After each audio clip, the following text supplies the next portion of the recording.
Don't touch that dial.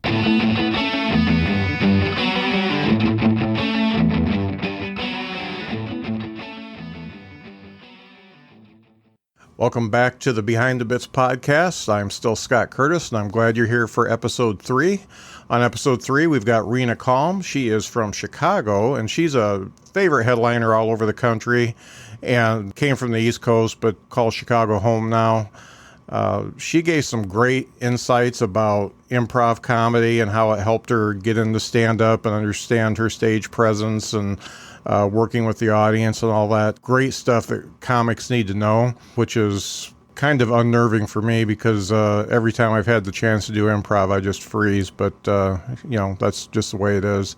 With Reena, you're going to get a good understanding of life on the road and also managing your own career. She does everything on her own, books her dates, and does all the accounting and stuff that you need to do.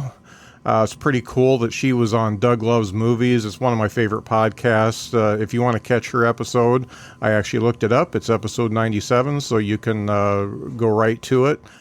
She's got a book out, available on Amazon. It's called Once Upon a Time, Legend of a Size Queen on Amazon. That's SIGHS Queen. That's on Amazon. I'll put a link to that in the show notes. It's basically a bunch of one-liner puns that have worked for her, and some of her friends who are artists put some illustrations together for that. So it looks like a really cool book. If you've come to episode 3 and you listen to the first 2 episodes, thank you. Thank you for listening, and hopefully this has given you some good information about stand-up comedy and what it's all about and what it takes to get to be a good stand-up comic. It's basically serious talk here about comedy, so it's not a lighthearted romp. There's a lot of funny stuff in it, but there's a lot of serious stuff too, and that's really the tone I'm looking for. I'm looking to talk to people about what it takes to be a comic, and I'm really looking for comics in all phases of their career, all the way from being a feature act to being somebody like Tom Dreesen, who was my first guest. Hopefully get a broad spectrum of people and a lot of stuff, and hopefully there are some good golden nuggets you can take away from it and help you along your career. Or if you just want to learn what comedy is all about and you're a comedy nerd, this podcast is for you too.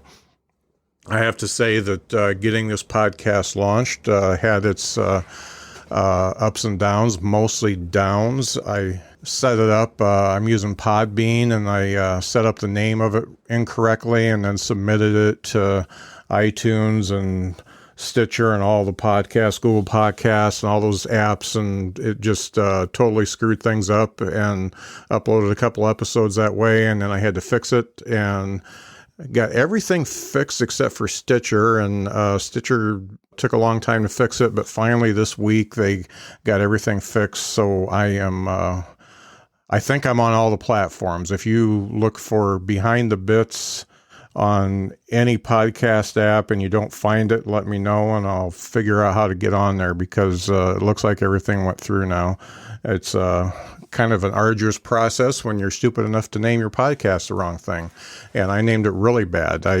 What I thought I typed was definitely not the name of the podcast, so nobody would have ever found it. So episode 3 is getting ready to come up. As always, if you like the podcast, rate it on whatever platform that you are listening on. If you think that you would be a good guest for the podcast, give me an email at scott@thebtbpc.com, or you can message my Facebook page. You can message my Twitter page, which is the BTBPC. I'm also on Instagram, Behind the Bits Podcast. That's all the social media I'm doing for right now. But here is episode 3, and it's Reena Calm, and I think you will like it much more than the intro. Okay, welcome back to the Behind the Bits podcast. This is Scott Curtis, your host, and with me today I've got Reena Calm from Chicago. Hey, Reena, how are you? Hello. Thanks. I'm great. Thanks for having me. Yeah, thanks for being on the podcast. I'm just getting this started, and I've got comics actually saying yes, and they don't even know me. So that's nice. I appreciate that. Well, it's pretty wild how people who love comedy will talk to anybody who will listen about comedy. No doubt. Yeah, so that makes me. Yeah, that makes the interviews easier. I used to do a local podcast, and I interviewed people who aren't used to that, and sometimes it was hard to get people to actually say words. Sure. Yeah. Well, I'll try to choose mine carefully to not ramble on, but that's not my problem. Rambling is okay as long as there's content. That's cool. Hot content. Yeah, so I'm old, so I say I saw you a couple years ago at the drop, but it may be 4 years ago. The time goes by so quick now, but I saw you at the drop, and I think this was before I was even serious into doing stand-up, and my wife and I went, and you were one of the favorites I had seen there since we had started going, and it was just a great show. So I always, I always remember the people that I like, and so that's why you're on my list to be one of my first guests, and so here we are. Well, based on who I know you've already talked to, I am highly complimented. I know you have good taste. You have some of the same favorites. So thank you. And yeah, I mean, that's just it's a more intimate setting at the drop. So I feel like, you can actually connect with the audience at a level that you can't necessarily always do when there's, a big, huge room of people that, you hope you make an impact, but I think it's more personal there. So thank you. That means a lot to me. Yeah, well, great. A lot of good comics go through there. So. Yeah, no doubt. I see some, it was the first time I saw Stuart Huff was there, and that was obviously a great show. Yeah. Yeah. Actually, I've seen Stuart Huff is never just a night of comedy. That's an experience. Yeah. So as far as you getting started in comedy, was that early for you, or when did you start actually getting interested in doing comedy?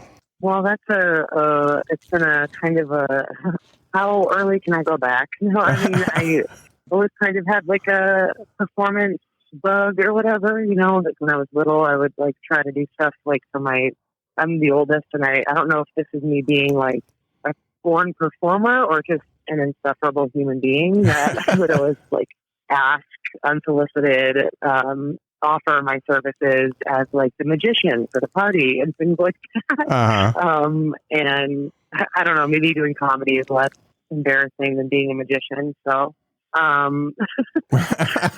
comedy's always been kind of a natural thing I've been drawn to, especially in high school.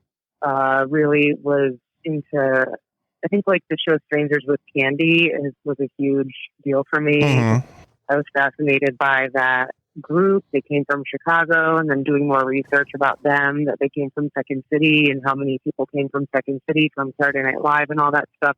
So I didn't really know anything about Chicago, but I just kind of decided that was where I needed to go to pursue whatever I was going to do in comedy. Right. And so I moved to Chicago with the vague goal of comedy with not really a plan. When I was 21, and then didn't get to go to college there. I was supposed to go to Columbia College in Chicago, and that fell through, but I just kind of decided to go. I couldn't, the financial aid got all weird and stuff. I guess, yeah. My dad said he never filled out this paperwork. It was his taxes. Anyway, long story short is that I couldn't go, and decided to go anyway. Even though I wasn't going to be able to go to school there, I decided just to go to Chicago because I wasn't doing much better else. Mm-hmm. And the first year I lived there, I ended up getting a job at Second City just as a server working on the night staff, and started taking classes there for improv. And yeah, I did improv for a long time, a few years at least, before I kind of, I don't know, being 21 in Chicago and jumping into any comedy scene, but particularly improv at that time was definitely just, let's call it being 21, but it was a lot of drinking and real life comes at you fast. So I feel like I took a few years off somewhere. Like I did improv for probably like maybe 4 years, 5 years, and then took a little bit of a break to try to be a real person, and that didn't stick.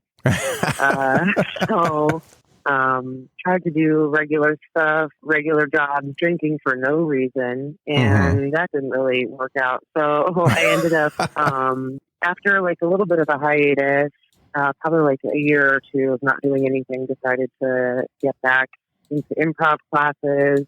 And that round of doing improv is where I met David Drake, who's a hilarious comedian based out of New York now.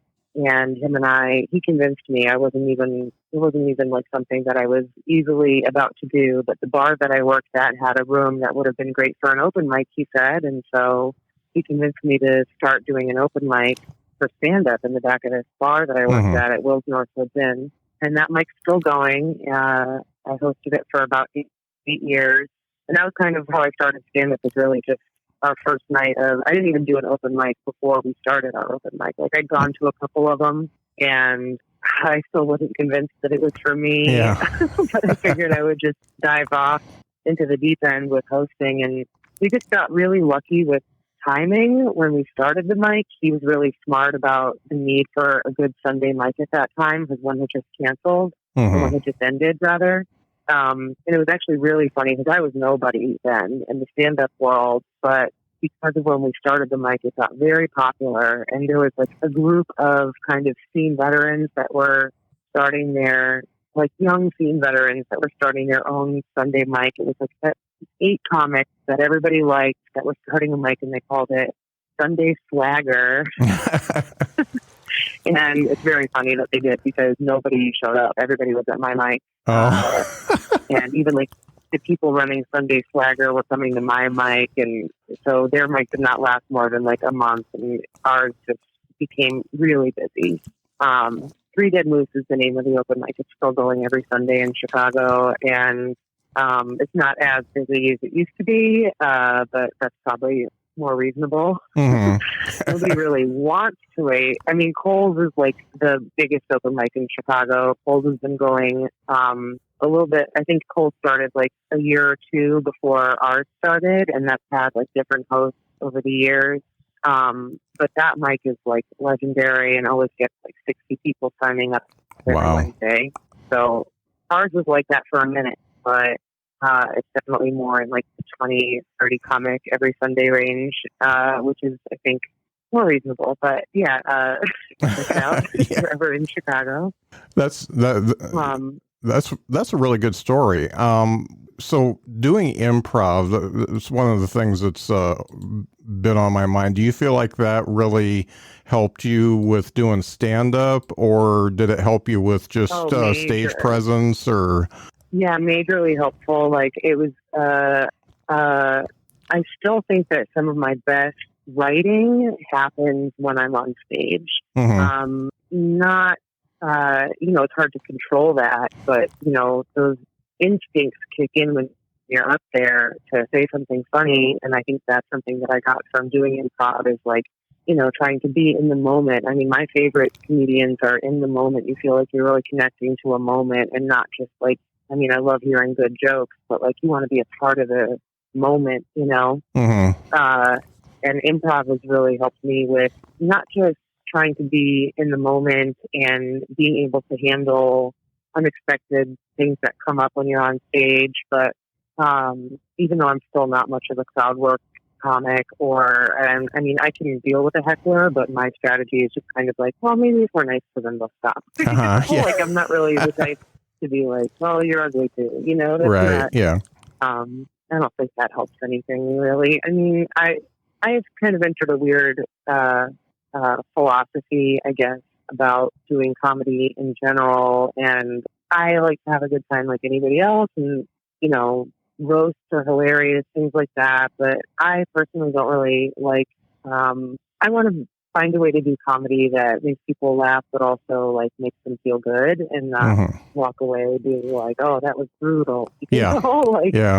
Or if I'm going to be brutal about something, I want it to be something that's like something we all feel a certain way about, like a common enemy, not making light of anybody that's, I don't know. Right. You know what I mean. And I think there's Punching definitely, down is the term often used. yeah, I think there's definitely a place for that brutal comedy, and I feel like I need it sometimes. But if you're not comfortable doing it, if you feel bad when you're done, then I could just see that eating at you and just, you know, making you feel like a terrible person. So I'm with you. Yeah, I I can't. think some audience members want it. You know, I feel like some audience members want you to like mess with them. There's certain comics that, you know, if you're going to see, like, you know, that's going to happen. You know, like they're going to mess with the crowd and stuff like that. And is it like George Wallace would do the Yo Mama joke, you know, right? Yeah. Like everybody, his audience members would come to the show hoping to hear like the best way that he could insult their mother. You know? Right, yeah. Like, that's like what he's known for. So yeah, like it's very fun. I'm not criticizing anybody that is able to be like very funny and mean. I think I worry that I would be more mean and less funny. I would say the one thing that's like, oh, that was not cool. You know, like, You're the one to step over the line. Yeah, and I've just learned that, you know, the point is to try to be funny always. And obviously, like, you know, tragedy is one of the greatest sources for any comedy, tragedy plus time, the whole equation. But I also know from experience that, you know, you couldn't possibly predict like the part of your set that's gonna upset somebody, you know. So even if I'm trying to, I forget what it was. Somebody was talking about like Highlights magazine, something or other, and somebody got upset about that once. It's like, okay, well, that's the most innocent reference you could ever make. Right. Talking about like Highlights magazine, like that was a comic. I forget. Wasn't that Big J Okerson said like, you don't know that you got like touched in the dentist's office or something like that. You know, I don't know. I feel bad throwing that quote out there because that might not even be accurate. I'm just the lady that says people's names and things that I've randomly picked up at time. But yeah, I think that was him. Yeah. Yeah, the reason I think that's on his degenerate special. Yeah, the reason I asked about the improv is because I personally don't have any problem getting up and doing stand-up, but for some reason I've had the opportunity to be part of shows that were part stand-up and part improv, and they always invite me to do the improv, and I just freeze, and I don't have anything to add, and it just scares me. I love improv, but actually doing it for me, for some reason, it's my Achilles heel. It's definitely, I mean, so one thing that I feel like I've really taken from improv when it comes to my writing is this idea that Susan Messing is one of my favorite teachers and like a Chicago legend. And she always teaches, you know, to follow the fear. And, you know, that's not saying like, oh, you hate improv, get up there and do it more. You know what I mean? Yeah. Like, oh, that doesn't feel natural for you. Well, you're just not doing it enough. Right. Like, maybe it's not for you. You know, that's fine. Not everybody has the same strengths or inclinations. And if anything, I mean, especially talking about writing comedy, there's not a right way to do this. You know, there's plenty of wrong ways, you know, but there's not like a system that works for everybody. And you'd be amazed at some people's systems and what works for certain people. You know, there's some people that seem really off the cuff and like just very casual that really do write out every word of what they're doing. And there's other people that seem meticulous and don't write anything at all, you know? So, and when I say don't write anything at all, I just mean like actually writing out their bit. Right. You know, keeping like little, like that's my style really. I'm not saying, I guess my style is a little bit more meticulous when it comes to like the phrasing and the puns and the wordplay, like, and as the sets get longer, there's more going on as far as like callbacks and like when you plant seeds for things you're going to reveal later. So, and that way, I guess it is a little bit meticulous, but I think my improv stuff keeps it a little bit more, you know, open-ended. Right. Like I have a plan, and it's a pretty strict plan, but it's going to go wherever it goes. You know? Right. And I think I'm kind of on your side with that, because I feel when I write something, I feel like I have to write it all out longhand exactly the way I want to say it. And then I can look at it, and if it sucks, then if it sucks when I'm reading it, then I know it's going to suck when I say it. So I can change it, cut out the fluff and all that kind of stuff. But everything I've done, at least once I've written it completely out, and then you just take it down to bullet points, and then you just remember it. It's strange to me how many of my bits have been programmed like word for word in my head that I've never written out. I used to write them out all the way, and I do sometimes still. And I wish, honestly, my lifestyle right now, if there's anything I want to do more of in comedy, it's writing. Mm-hmm. I'm doing so many shows, and it's awesome. And I'm on the road, so I'm constantly just trying to book myself to. Right now, I'm just trying to save up as much as I can to deal with some legal fees, because touring isn't always glamorous. Yeah. And things like that. So right now my focus is kind of like, I feel like a real road runner as far as I would love, I have actually a couple weeks coming up here that I'm really excited to have a few days off to force myself to do some of the writing, because without coming up with new bits and writing new bits, it's what's the point of living? What's the point of doing this at all? I mean, getting your bits good enough to take on the road, or good enough I want all of my bits to be good enough to open or close with, I don't want anything that's downtime, but I mean that you have to play with levels and stuff like that too. And right. I've noticed that my comedy can be a little bit exhausting on the crowd of I need to make sure I'm putting in a little bit of downtime, because my writing style in an ideal form is going to be just one joke after another. Yeah, you are.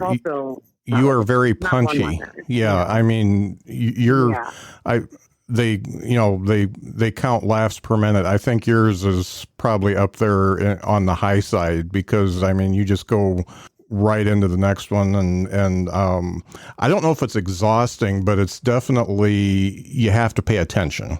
Well, first of all, I just want to say that right now what I have is the feeling of needing to, not really, but emotionally, throw up because my heart came. If that makes sense from what you just said to me. So Thank you very much. Wow, I need to readjust. Thank you. I love puns, and I love word play, and I don't like any dips in the show. I like it to keep at that energetic level, but I have noticed the difference of the pace I can even go at, and I can definitely tell a smart crowd from a crowd that I have to kind of I want to say there's a quote from Emo Phillips that really I think about a lot. He told me after a show once to don't ever dumb yourself down for the audience. And there are audiences that I feel don't appreciate the amount of jokes that I have packed into my set, and those are the audiences that I try to just not do dumber jokes, but just slow my delivery down to try to get as many of them. And it's crazy how much of a significant difference that makes. Of I'll still do my clever take. I don't know, stuff about abortion is not something I'll do everywhere, just because I am still trying to make a living at this and get paid and sell merch after the show. And some places it's just, I'll dip my toe in the waters. Luckily, that's the thing about having so many jokes in the act, is that I can kind of test the waters with a very innocent reference to the idea of a topic like abortion or something like that, and see how they respond to that, and then decide in that moment if I'm going to continue with that part of my act. You can do some quick self. I don't write a set list anymore, which is good and bad. Yeah. The self-editing part, that that's something that I think that has to come with time, because I'm certainly not there yet. I have to do it. That's where the improv training that comes in very helpful with the improv training, because you can make a plan. You can try to plan what's going to work for each room that you're in, and I know that my style is I just did a show in Oxford, Mississippi, and everybody's very intelligent there. Readers love wordplay, and the response of that crowd, you might have preconceived notions about Mississippi, and they're mostly accurate. But the response of that crowd was like, that's the kind of place I would love to record an album where like there's an audience that's sharp enough to actually even get my jokes. Right. And cut to a couple, like last week I did a show in Central Florida, and it went okay. Stuart Huff's somebody that's taught me how to be silly enough and throw in enough silliness that even if people aren't on board with maybe all of your ideas, they're still going to be entertained. Because he's like a scientist at that. He's the best at like, I mean, I've seen him change people, with his ideas. Yeah. But I also have seen people who are not going to have their minds changed laugh at how silly he is. So I think that's a real art to find a balance of how to say your jokes, but also be entertaining, because maybe your jokes aren't for everyone. It's really hard to tackle. Yeah, it's really hard to tackle a tough subject in a polarizing state or a polarizing subject without being, in your face. And if you can do it and be silly and goofy, then first of all, you may get people, like you said, changing their mind. And second off, it won't piss off the ones that aren't going to change their minds so much, I mean, I don't ever take for granted how it's almost like a weight, the responsibility that I feel in knowing how much more powerful what we do as comedians is than, I mean, it's also pointless at many turns, and, there's plenty of times I've performed for 2 people or something, but I feel like that makes a difference even in that moment, those 2 people. See, right now I've hit the moment of this conversation where I'm like, I don't even know how to direct everything I'm saying to keep it on track with a train of thought, because I just want to tell you everything I'm thinking at once. Typical comic. No. Just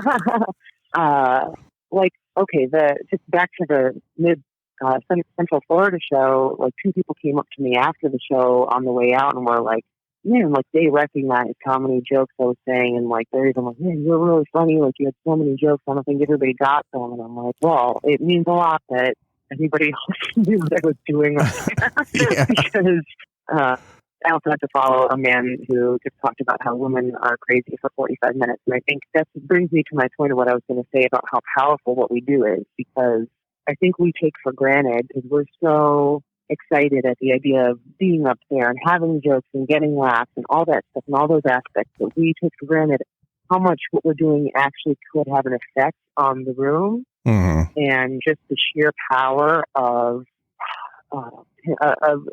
being able to be a powerful public speaker in a room full of people who are possibly there with an open mind.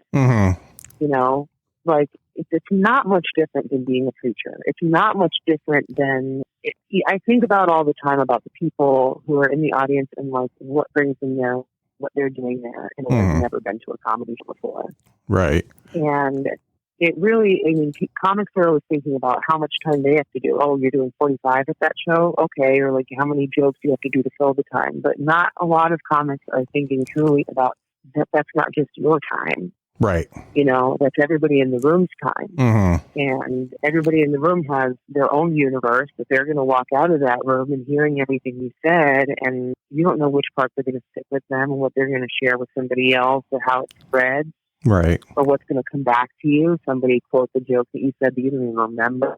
And I've had that happen a couple of times where somebody's like, oh man, early days at my open mic, there's so many awesome alternative comics that, like, alt comedy is one of my favorite things to watch when it's funny. Right. Same with improv or whatever. Same with stand-up. I hate that stand-up too. Just like straight edge or whatever you call it. Not alt. I don't know. Like club comics, I guess, is the 2 categories, right? Alt comedy and club comedy or something. I would say there's like 3. I would say there's like alt comedy, club comedy, and indie comedy, but then there's also storytelling comedy, wordplay, whatever, one-liners. I wish there were genres like there is for music, so people could really figure out what they're going to see. And, And now I'm rambling myself off of whatever point I was trying to make. But yeah, I don't think we realize how convincing we can be sometimes. And yeah, to me, I guess that's part of my whole thing of like trying to not be mean on stage too, because I'm like, oh, that could stick with somebody, you know? Like everybody could laugh. I even have a joke that I do now about where I talk about, I do a lot of very intelligent humor. So sorry, this is going to go over some people's heads, but it's about balls. And I would pick out somebody in the audience, especially if there was somebody that was heckling, and call them long sack. They're like, what about you, long sack? And it would be like explosive laughter. Everybody would just like laugh really hard at me pointing out this. And even if that person was like heckling, and I would feel almost like righteous about it, like this person was annoying, and now we all have the right to laugh at this person. Right. And now I do a joke where I point at nobody, and then I tell that story basically of the fact that, you know, a couple of times I did that, and I used to get a bigger laugh. I would point at somebody, but then I looked at the guy, oh, long sack, the sad sack. I made somebody sad, and that's not the point of comedy. Like, I'm just sitting there feeling down. So I sacrificed the laughs I used to get just because it wasn't worth it to me to like really bum one dude out. Right. Right. They're wondering like, why'd you say that to me? Yeah, that's funny. One of the first bits I wrote was about sitting on my balls and getting old and being careful when you sit down. It seems like I've heard a couple in that particular genre since then, but and that's really not even part of my act anymore. But it was one of the first things I ever wrote out. Genre. Yeah.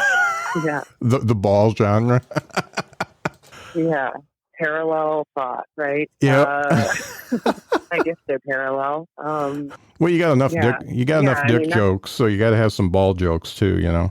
Yeah. Well, that's what I mean. I think comics get a little bit, I mean, there's ripping a joke off word for word, which is never okay. It's not all right. But then parallel thought is going to happen. And like, that doesn't mean your joke about sitting on your own nuts is going to be, you know, I mean, probably another joke could be better or worse, I guess. But you never know. It's like, I think a lot about the Comedians in Cars episode with Jerry Seinfeld and Gary Shandling, where Jerry's asking him, you know, how do you know when the joke is perfect and you've got the words right, like the right joke? And Gary Shandling is like, it doesn't matter. You know, the joke doesn't matter.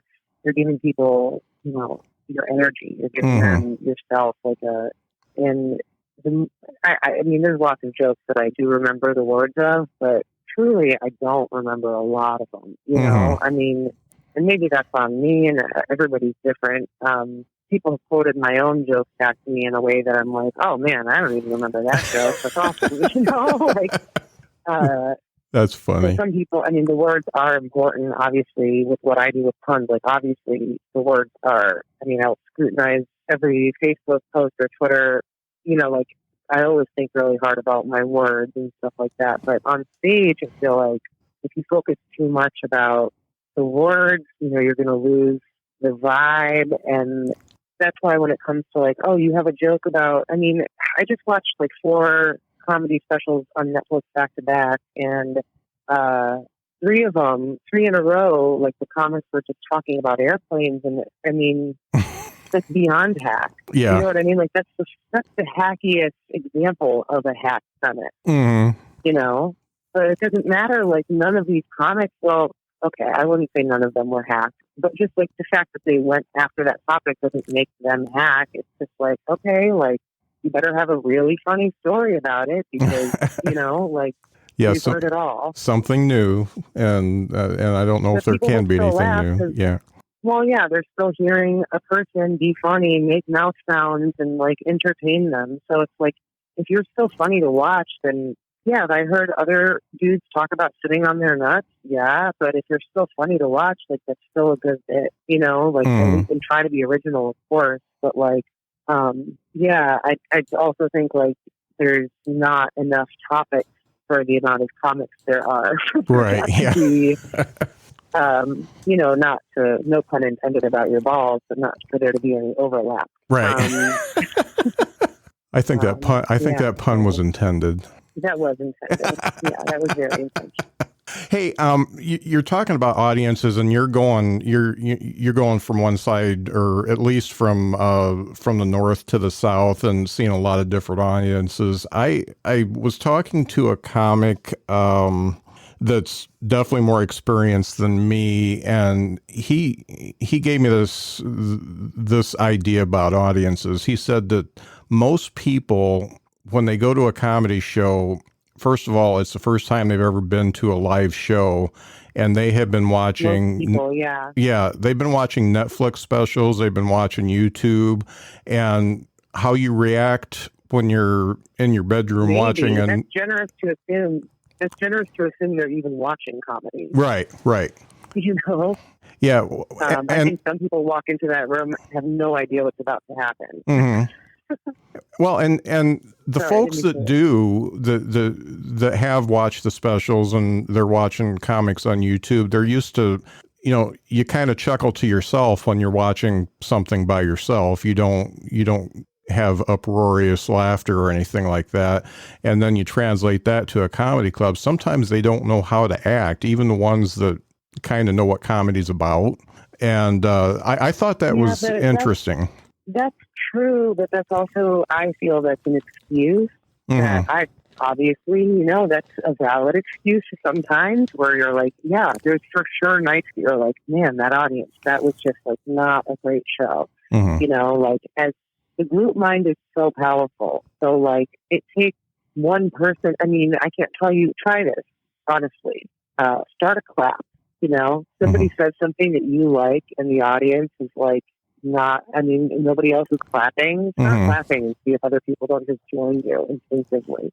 Or, the videos on the train of, you see somebody laughing so hard that it makes everybody around them laugh. Mm-hmm.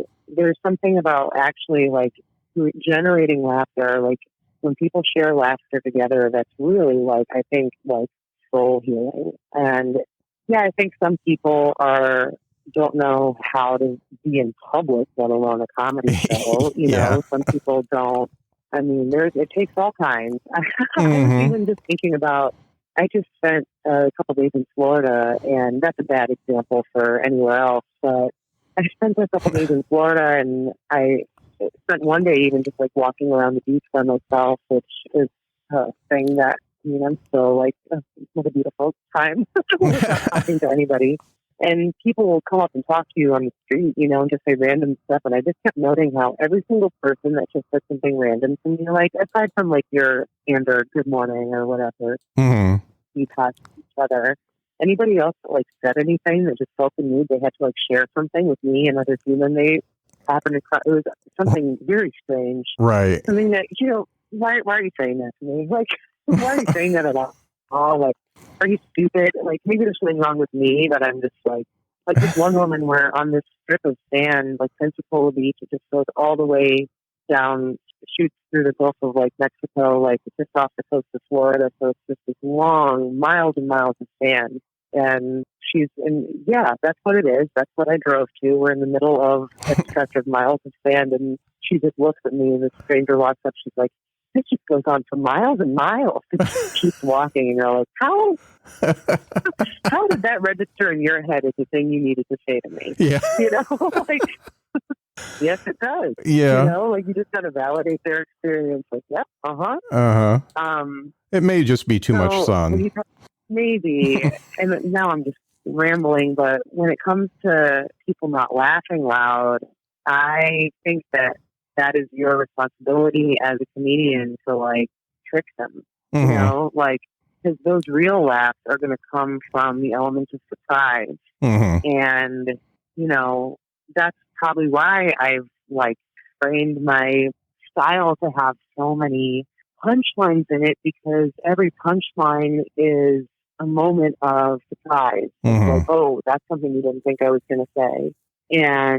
Or this is something that's going to set off going to set off a string of thoughts in your head that's going to really quickly lead to a realization that's going to make you go, oh, surprise yourself and laugh, But it's that element of surprise. So you got to catch people off guard a lot of times with comedy. Is the whole point of there's so many aspects besides joke writing that are going to help with that, Mm-hmm. like stage presence, tone of voice, all those things. The way you move across the stage, the way you can literally direct people's energy with your eyeballs. Mm-hmm.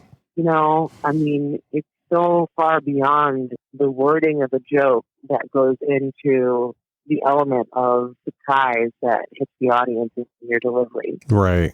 I think it took me a good 2 years to actually look at people in my audience. I was talking above them, and I finally figured out. Nobody told me, but I finally figured out I'm really not connecting here. And when you start doing that, then even if you're not doing well, you at least are seeing what's happening, and then you can change it up when needed. Mm-hmm. Yeah, being connected to the feeling of the room. There's nothing. Obviously every comedian's goal is, or at least should be, to get great laughs. But there's also these wonderful moments when you're on stage where you could hear a pin drop that are almost even more exhilarating, because you have like maybe even 200 people just completely locked into your act, like waiting to hear bated breath, like what is she going to say next?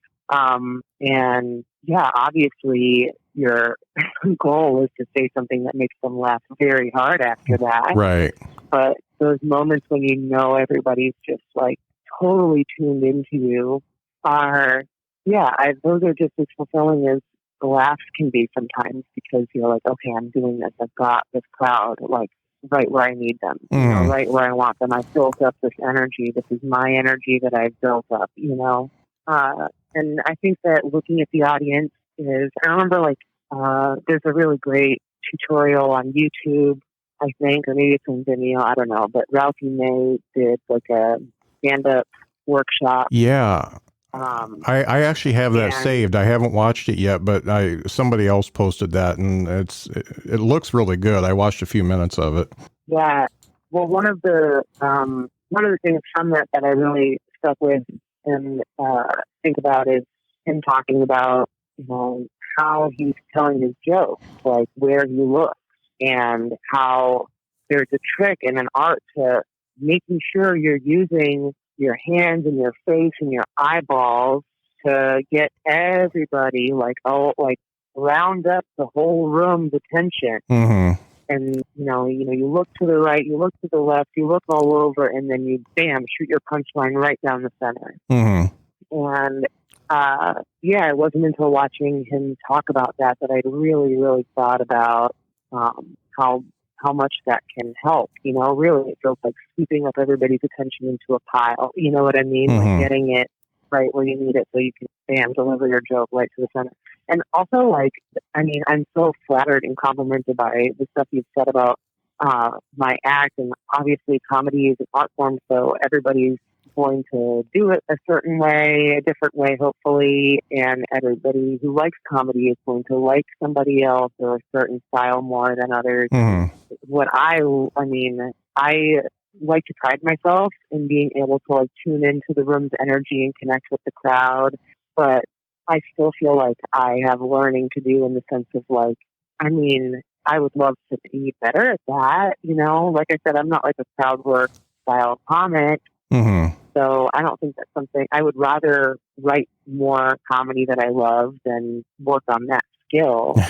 But yeah, that's one of the most impressive things. I love a well-written act. I really do. Mm-hmm. There's some of my favorite comics are just the most sharp and viciously funny writers. Mm-hmm. But performers, there's nothing that beats a performance of somebody who's just doesn't even need material. Mm-hmm. Somebody who can just walk into a room, own it, and Kristen Toomey is somebody that's amazing at that. Mm-hmm. I've watched her go up and do 20 minutes without saying a single joke and just kill the room. And Marty DeRosa is another one who's the crowd work king of my life, but definitely Chicago. Marty DeRosa is incredible at crowd work. And they make it not look like work at all. It's like watching people like that makes anybody think to go up there and just be funny without material, but absolutely not. Right.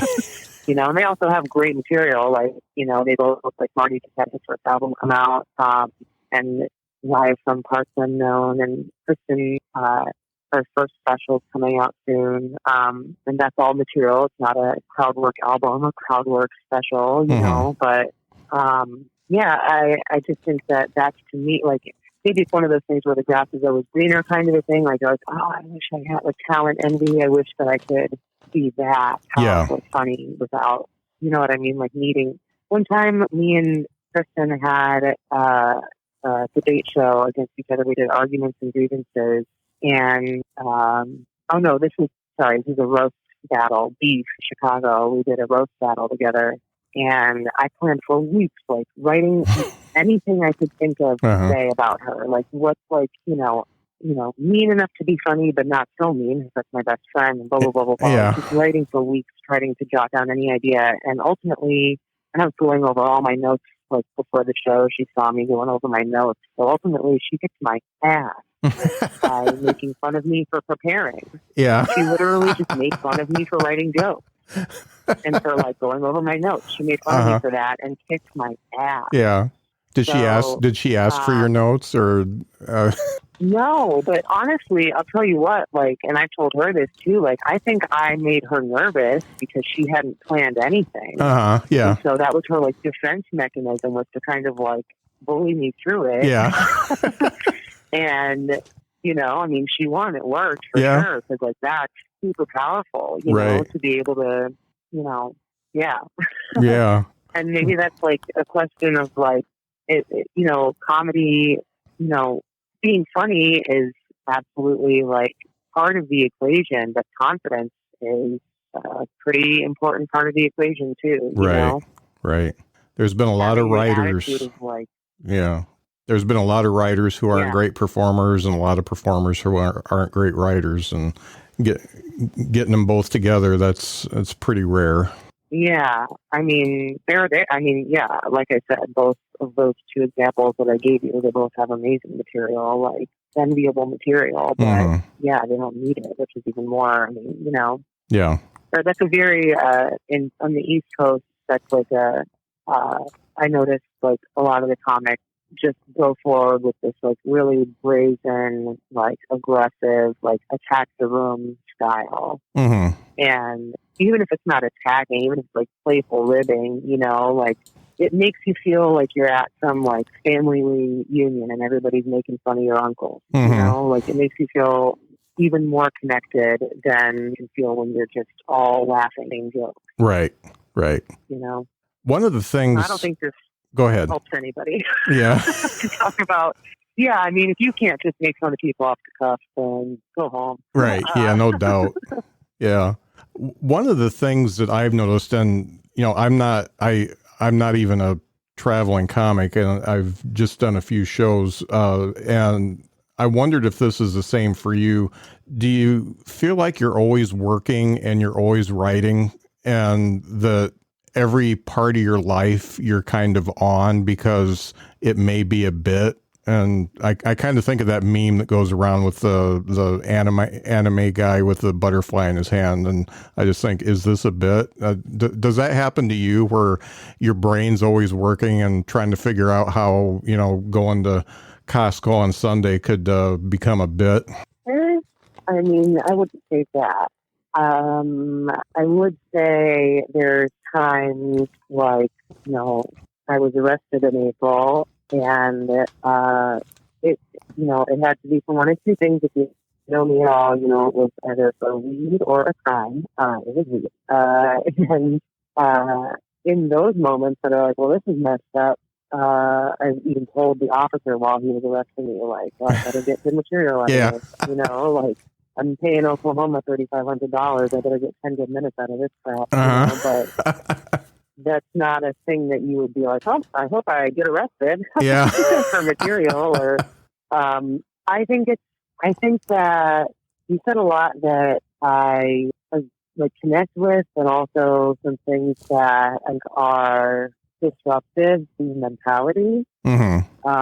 I think in order to be successful at anything you do, any career path or hobby, like you have to be a whole person, like a well-rounded individual with regular thoughts and irregular patterns and habits. Yeah. So no, I don't think it's especially helpful to go to Costco and hope for something funny to happen. Or like, I get the style of observational humor of trying to try to think of what's funny about a grocery store. I can respect that, and maybe going to the grocery store is a good way to generate those ideas. But I think that's putting an awful lot of pressure on your trip to Costco. I think that my writing style, and again, everybody's is different. I want to say that the hour we're chatting today, if this wasn't us chatting, I would be using this time to write comedy. That's not true. I would be on Instagram. I would be doing promo and, booking and stuff like that. I'm in a really weird phase of my tour, which has lasted since January. It's not stopping. And before that. I'm in a really weird phase of this right now, like I said, where I'm kind of in a scavenger mode of trying to deal with logistics more than writing as much as I'd like. Actually, Stuart Huff so kind to talk to me about some of his best tips for generating comedy and writing and stuff like that, especially when you're trying to go after topics that matter to you. How do you go about that? Do you all of a sudden, for him, for example, he's got a brilliant hour about the Constitution. So I asked him, now, do you go in, do you just have these amazingly funny thoughts about the Constitution and write an hour around it? Or do you say, I want to make the Constitution funny. I want to go in and talk about this and try to write jokes around it. And, he gave me some really helpful ideas that, he had the disclaimer set first. It's something that works for me, but that doesn't mean at all that it'll work for you. Right. And, things like that are ideas that I don't want to be repetitive. I would say suggest listen to his episode of your podcast for those insights. But the Constitution bit actually came up when we talked, and the funny thing is one of the first times he was trying to flesh that out was in South Bend, and I was there. I got to see him go through that. A bit more of an hour. The Constitution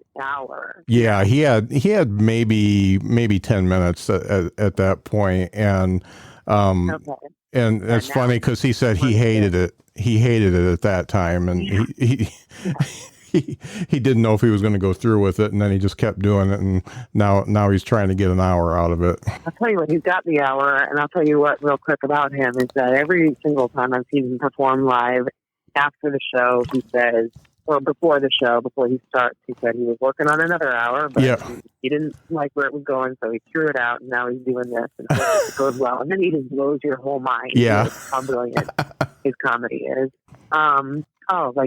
He's somebody that I think really hard about. I've told him this, but also he's shut up about how much he's inspired me to do comedy the way that I'm doing it. And I understand he's been super supportive of me above and beyond, but also anybody's hesitation to say, oh, you like this, what I'm doing, you should do it too, knowing what that means. Yeah. People see me touring and stuff like that, and oh, I want to do that too. And it's you don't know what this is. And I think that my journey is very different than his, and anybody's journey is unique. But when it comes to that, back to the writing thing about trying to go into places, if you're always on, that particular statement is what I don't like. The idea of being always on, because I think that one of the tricks that I've had to learn more and more, the busier that I've gotten with comedy, need to compartmentalize certain parts of your life to ensure that you're still tending to every aspect in a healthy way. There's stuff in my life that's, been neglected, like my health and things like that, and my taxes. There's stuff that, all those things are important, even if they're not. And they're all part of pursuing whatever dream you're doing. You have to take care of life stuff. So I think for me, especially when you talk about going to Costco, trying to come up with trying to come up with material at any given time is no, for me, honestly, my last couple of years in Chicago, after comedy shows, I don't really drink much anymore. And I also have kind of maybe because you're a little bit older, I don't know if you can sympathize with this, but like, I need like alone time. Yeah. I don't need to be out and like sitting around for, I mean, I love doing it sometimes. I just had some really great comedy chats in Florida. Mm-hmm. Like, I, in Chicago, got to a point of like, okay, well, the show's done. I can leave. I'm going to. Yeah. I'm going home. Yeah. And I always would feel a little bit disturbed by the people that seem to just like not want to go home. Yeah. You know, like just keep going, keep talking, keep doing this thing. When you say go to the grocery store and think of this, it makes me think of when I would be done with my shows, I would just walk around the Jewel, the grocery store in Chicago. I would just go grocery shopping at like, midnight. Mm-hmm. And just walk around Jewel for like an hour. Yeah. And I don't think I was thinking about much of anything. I mean, I might have been, messaging people or, doing whatever else, but really just kind of clearing my head. I don't know. Like I said, I'm saying this from the position of somebody that wishes they wrote more. So it's also like kind of like, well, that would be a good time to try to write comedy bits. Yeah. That question actually... My style, That question actually came, I was watching this video, a guy's a golf pro that has a podcast, and he had Nate Bargatze on his podcast, and he'd video part of it. And Bargatze said the only time he feels at peace is when he's on the golf course, because he's always feels like he has to be writing when he's not golfing. That's the only time he can focus on something. And that's kind of where that question came from. And I kind of saw that a little bit in myself. And like I go to bed and I go over my whole day, and I think, okay, what's funny, and think about what I could make a bit out of. Oh, I mean, like I've been really working on, because I think my mind is never, still.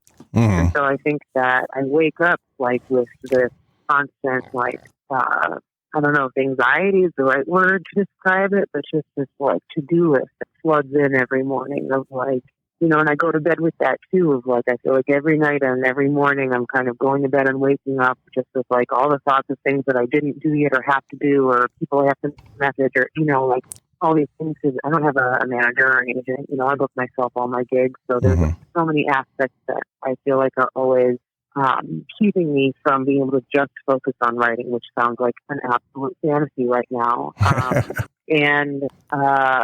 But that being said, like, I've always kind of thought of writing for my style, and me talking to Stuart and trying to focus more about like how I could actually execute like writing time better, like actually trying to sit down or whatever and come up with stuff. Which I don't do really at all. I don't want to even admit how little I spend time writing. My thing is kind of like that Mitch Hedberg joke of like, if I think of something funny, I write it down. And if I can't find a pen, I just have to convince myself it wasn't that funny. Yeah. And so I always find a pen is the thing. I will find a way to write it down, but the funny thoughts come to you, so if something's funny, you just have to try to like write it down, or I don't know. It'll be like I'll be talking to my brother or something, and I have a joke that I do now about our grandmother that came out just because we were chatting and it made him laugh, and I was like, is that just funny to you, or is that funny to everybody? And it's funny to everybody, so there's very few times, but it has happened. Like I said, I get a lot of my best lines when I am on stage and in the moment, but there's been a few jokes and I felt really accomplished. Like the first time this happened, I was on like a 2-hour drive to do 5 minutes opening for Aries Spears at the Improv in Schaumburg. And I spent more time looking for parking every night of that weekend than I did on stage. Yeah. And Aries Spears crowd is not my crowd, and Aries Spears comedy is not my comedy. Do not care for it. And I don't care if he ever hears that. Yeah. He won't. Yeah. It was one of those things like every time I listened, I was like, oh my God, it's worse than last time. Right. But it kills. He sells out, and people are like, oh my God, he was on Mad TV 10 years ago. That's awesome. Or 20 years ago. So he's so funny. He's not. Anyway, I mean, he's my next guest, by the way. Kidding. No, I'm kidding. No, he didn't talk to me either. I heard he doesn't talk to people because he's worried everybody's going to try to kiss his ass. I'm like, that's not a concern. Yeah. Anyway, sorry. I heard he's been rude to other people that he's worked with. So I'm sure that anybody who's worked with him will be like, for sure. And then other people will be like, I'm tweeting Harry Spears about this bitch from Chicago. Anyway, it was like a 2-hour drive to get there. And on the way there, I thought of a joke and it made me laugh, like the thought of it in the car. And I was also pretty new then. I was only like, 4 or 5 years in. And I still think I was pretty new, but I remember thinking, like, to do that just tonight, it's like the improv, like, I gotta play the hits, And, but I did it anyway, and it killed, and I still tell that joke, and it's my best-selling merch comes from that joke. It's embarrassing to admit. But my point is that, like, every now and then, after a while, you'll get ideas that you just know are funny. You don't need to like write and flush them out and try them in front of a crowd. You're like, those are just incredible. When you have an idea that you're like, this will work. Right. And then you try it on stage that night and it does. It works. And I love trying stuff that fails too, because that's part of this. But right. In those cases, when it comes to like jotting down stuff that's funny, it's like I could never have like sat down and come up with that.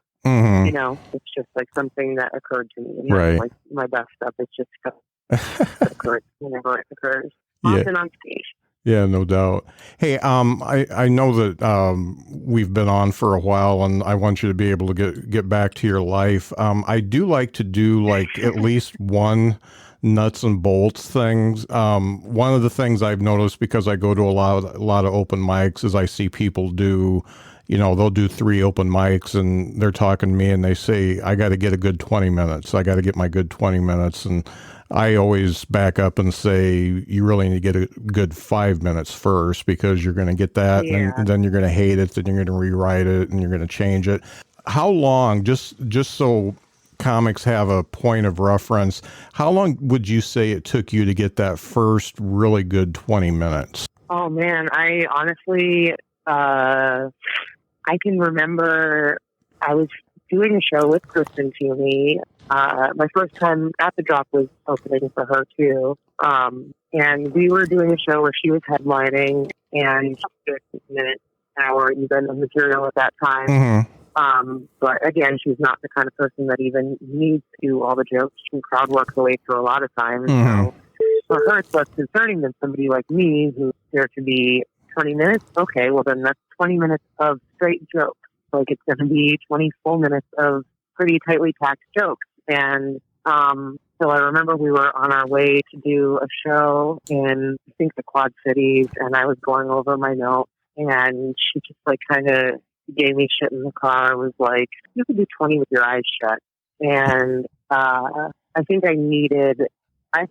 some people are a little too eager to like have their 20. I think I'm a little bit the opposite of like, I'm a perfectionist. Like right now, if I were to like lay out all of my material, I would probably guess that I have somewhere around like, I don't know, maybe 90 minutes of stuff that I like, but I never do more than like 45, 50, an hour sometimes. Usually it's more like 45 or 50. I finally broke an hour last year, but I remember like until that I kept like looking at my clock and it'd be like 58, 59 and never quite hit an hour. But anyway, so I'm not the kind of person you're ever gonna probably hear, oh, she went for 3 hours. No. Harry Spears, yes.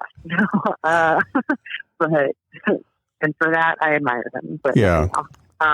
You're never gonna hear, I'm not the kind of person that I like to always leave them wanting more, right? So anyway, my first 20, I just want to say that was like, I always try to have goals in comedy that I can see through without any outsiders. Like, you can set goals of like, oh, I want to play this room, that room, but that requires those people to book you. Like that, or I want to get on a late night good luck. You can do it. It's not an impossible goal, but you have less control over that than something like that you can control. Like for me, getting to 20 was like my goal one year. I'm like, I just want to get a good 20. Now, if I could remember what year that was, this would be a better answer. Yeah. But I would say that was probably like 4 years in. Yeah. Or 3 or 4 years in. Mm-hmm. Because I think my first year, I didn't take it seriously at all. I was just trying to get 4 minutes at a time for open mic. And I did get booked to do an 8-minute set before the end of my first year. I remember my first set was and then, I think I was working on like 10-minute sets and like working up to doing like 15-minute sets here and there at like the Laugh Factory and things like that. Mm-hmm. And then, I would say that probably like my 3 or 4 year goal was probably just to get a really solid 20. Mm-hmm. And then once I hit 20, my next year's goal was to get a solid 30. And then after that was 45. And I'm not trying to hit a goal past an hour. So once I hit an hour, I made my goal trying to do all 50 states. I looked down and realized I'd already done like 30 something of them. So, now that's my goal. And to finish that, it's going to take a little while longer. So right now I'm trying to break my brain on coming up with like whatever I think a tight 5-minute set would be to do, like submitting for late night stuff, which is a weird way to think about comedy when you're trying to work on doing an hour. Right. I'm also trying to figure out like what my album would be if I could record an album. So for when I record an album, I should say, I don't know what it'll be. I have those things kind of on the back burner right now, and they're completely opposite ways of like trying to write 5 minutes and trying to craft the right album. So I don't know if that answers your question at all. Well, it really does, because I've been about 5 years into it, and I don't even feel like I've got a good 20 yet. I've got. I can make the 15, 20, but I haven't concentrated because, I've got a real job and all that kind of stuff too. So I've got other things going on. But I bet if that's how you feel, then I bet that your 15 is great.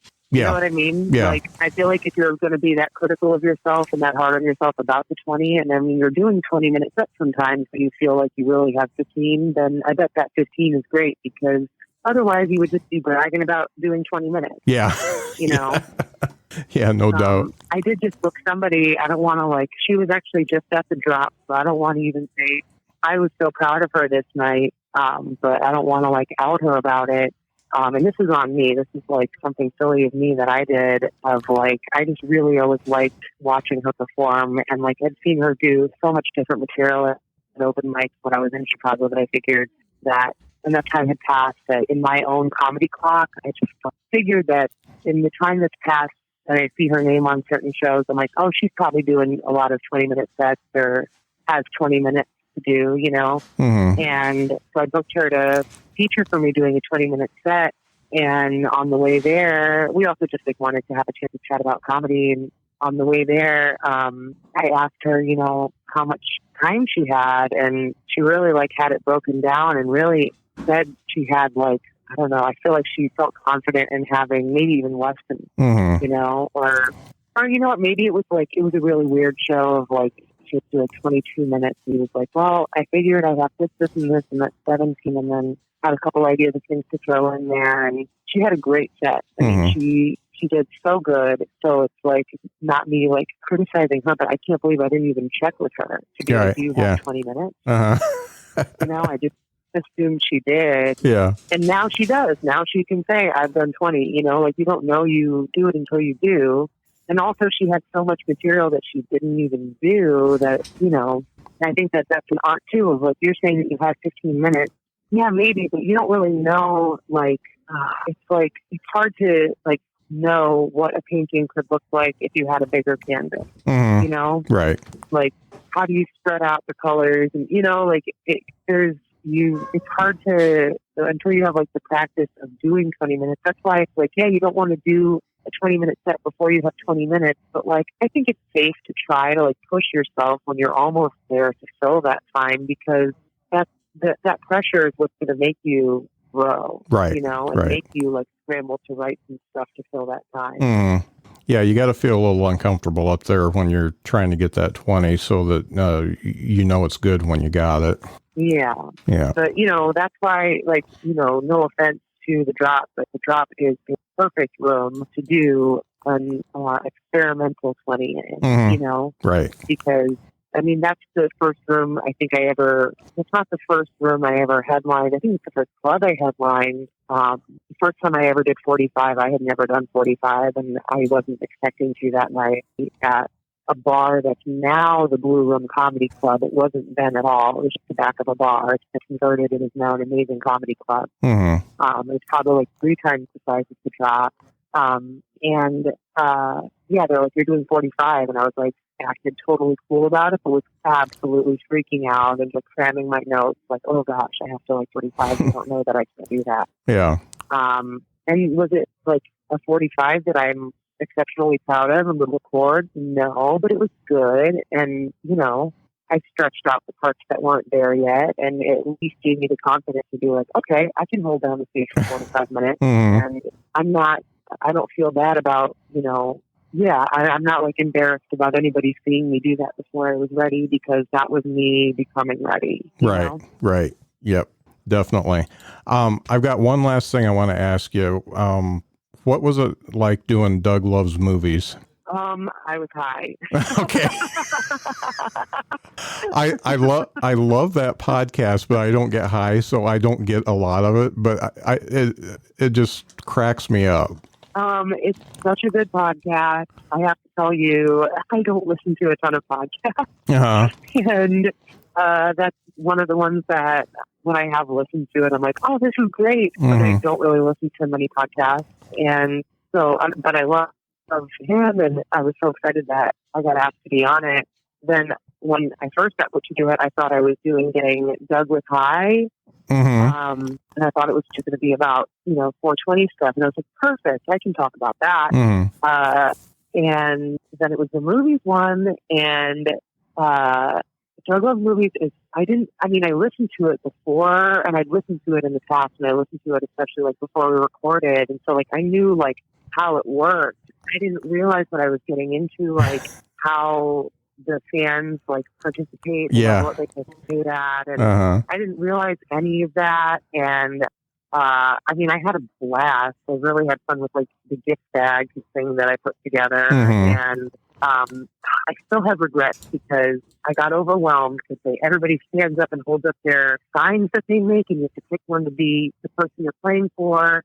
And there were so many great signs. There was also this chick that I worked with Grubhub, and it was in the crowd, and she was like saying my name, and I knew her from work a little bit, you know? So I was like, I felt like I had to pick her, even though honestly her sign was not that great. And then, like, everybody's reaction to me picking her was like, why would you pick that one? That's not a good one. And, I feel like I kind of let him down by picking somebody that, you know, like it worked. You know what I mean? But like the one person who knew me in the crowd, like she won.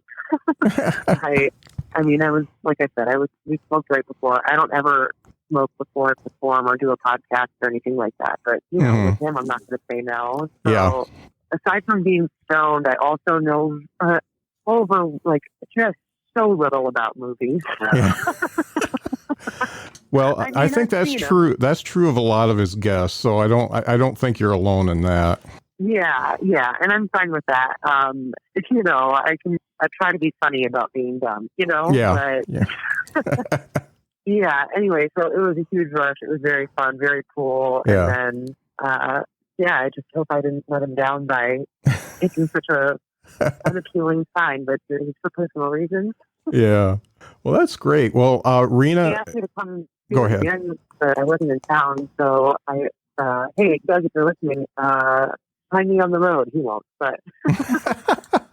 Oh, that's great.